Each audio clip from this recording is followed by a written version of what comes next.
Jay, just a second until everyone can move out, please, if you still want to discuss from last panel talk. Thank you. Okay, yeah, welcome everyone. My name is Lorenz. I'm the research lead at Grow the Pi, and I'm here to talk a little bit about the progress of the Ethereum scaling, and especially the rollup-centric roadmap. And to really answer the question whether layer 2s are actually delivering on their promise to scale Ethereum ecosystem.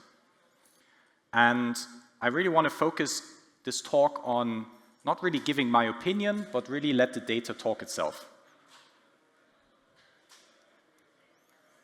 So maybe a side of hands. Who remembers these times when you had to go on Etherscan and check the gas price before you minted an NFT just to shed a tear before you actually pressed send and paid $50 for an NFT mint?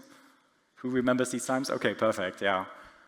These were rough times, and luckily most of these times are over now with the layer 2s. And how did we actually manage to overcome these problems?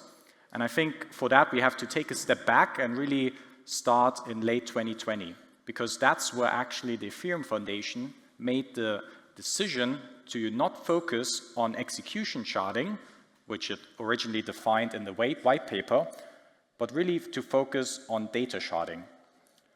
Because execution sharding is very difficult, data sharding is much easier to develop and get out faster. And in combination with data sharding, they came up with the rollup-centric roadmap, because through these two things, you can really scale Ethereum almost as good as execution sharding.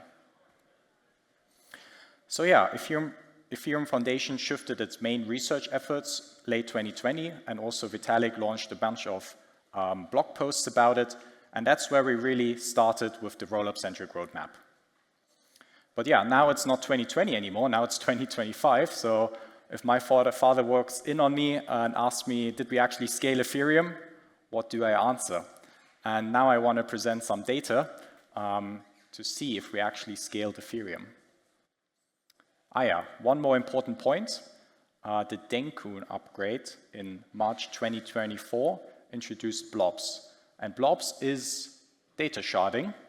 And what actually went live on Ethereum, it was also called proto-dank sharding and had the EIP 4844 tag. And what it actually did is it introduced a blob carrying transaction. So blobs being just binary large objects, you can now include basically a set of data into your transaction and post it on chain. Yeah, so that's very important to know. And it was introduced in March 2024 with the Denkun upgrade. Yeah, so now let's jump into the actual data. What you can see here is the number of unique addresses interacting within the Ethereum ecosystem. And you can see each bar represents 1 week, and the blue bars are Ethereum layer 1. So I cut off the bar here 2022, but if we extend it out even further to the left, we can really see how Ethereum layer 1 is already at max capacity. So it always averages around 2 million unique addresses each week, and there's no sign of scaling. And the yellow bars, which you can see here, and slightly increasing over the time, these are the layer 2s bunched up into one. So we can really see how the layer 2s started to scale the Ethereum ecosystem. And especially around July, where Base by Coinbase, the layer 2 launched, we can really see it took up, like it had an uptick. However, you can also see that around 2024, we were stagnant, right? We had about 2x the throughput, or like not the throughput, but the active user on layer 2 as on layer 1, but there was no significant growth. And now, once the blobs were introduced with the Denkun upgrade, we can really see how this actually caused an exponential rise. And just last week, I think this slide is maybe 1 week behind, but just last week we had around 15 million active addresses in the Ethereum ecosystem, which I think is a huge number considering we were stagnant at around 2 million for most of the last 5 or 6 years. Then another really important chart is the transaction costs, right? The problem I mentioned at the beginning, but layer 2s also started kind of rough, right? At the beginning, if you wanted to transact on Optimism or Arbitrum, you also had to pay around $3 to $4 for a transaction. And only once EIP 4844 went live with the blobs and the data sharding, we really saw something that hasn't been seen on Ethereum before, which was sub-cent transaction fees. And it was basically, these charts are basically heading to zero, as you can see. And all of these different layer 2s, they have minus 99% over the time frame you can see here. So yeah, data sharding really did the work and made transaction fees almost free. And yeah, this is I guess, one of my favorite charts. It's how much data is being posted to Ethereum. What you can see here in the blue part is the call data. That's how layer 2s actually post the data before data sharding onto the chain, which is basically just adding data to your input field when you send a transaction.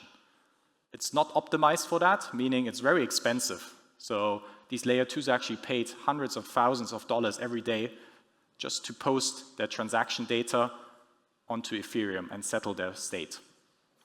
And you can also really nicely see how, yeah, the call data increased over time as more and more layer 2s launched and had to use call data. And now, once data sharding launched, we now have the blobs, and blobs enabled to really have rollups post much more data on chain. And you can really see that here neatly, how all the layer 2s switch to blobs, post their data, post their transaction data onto Ethereum through blobs, and we are now doing around 3.2 megabytes or gigabytes of data per day. And now to the most impressive chart, I think, which is the throughput. Throughput is how many computations are being executed in the execution environment. So you probably know it, if you send a transaction, you always have a gas limit. And what you can see here on the y-axis is a chart of megagas per second. And all of the layer 2s are stacked upon each other. And we can really see that this is an exponential growth chart, right? Especially base, the blue section, really scaled the layer 2 space significantly. But also, like Ethereum layer 1, right? You can still see Ethereum layer 1 here, which is just like this really thin blue line. So you can really see how much more transaction we are now throughputing in the Ethereum ecosystem and how blobs really helped to increase the throughput in the Ethereum ecosystem. So yeah, when my father now walks in on me and asks me, did we scale Ethereum? I can clearly say, yes, we actually scaled Ethereum over the last 5 years. And I think in our current discussions on Twitter and whatever, we always focus too short on the short term. We need to take a step back and really appreciate how far we came so far. And as you can see, we are scaling Ethereum, and it's still happening as we speak in an exponential way. And I see I still have around 1 minute, so I will quickly give you a hot take to wrap up the session. And this hot take is all about my idea how ETH, the asset, actually succeeds in the long term. And I think the ultimate goal here is that ETH, the asset, needs to be long-term greedy. What do I mean by long-term greedy? Well, with this data sharding taking effect last March, we can really see how the fees drop significantly. All of a sudden, Ethereum is not deflationary anymore. There are not a lot of fees flowing back to Ethereum, and now ETH, the asset, can it capture enough value to sustain its evaluation? And if you ask me, I think it's a necessary step. especially if you look at the adoption currently with huge institutions like Robinhood, Deutsche Bank, and BlackRock building their stablecoin products on Ethereum. Do you guys really think they would have built if they would have still paid $3 for each stablecoin transaction? Not really, right? So I think it's a necessary step in the short term to forget about the gains in the short term and really focus on adoption. And if we can succeed with adoption, it validates that we are giving up the short-term gains for a long-term growth strategy. It's kind of similar to AWS credits. I don't know if you guys are using AWS, but they always give you so many free credits in the first year. Why? Because they want you to build on AWS, and once you're locked in, then they charge you. And I think Ethereum needs to have a similar strategy. And that's what I call long-term greedy. Yeah, okay, and that wraps up my talk. Thank you guys for listening, and if you have any questions, feel free. Well, thank you very much, Lorenz. Definitely bringing the scaling conversation to everyone's mind. It's a conversation more people should be having. So any questions from the audience? No? Okay. Thanks very much again, Lorenz. Thank you.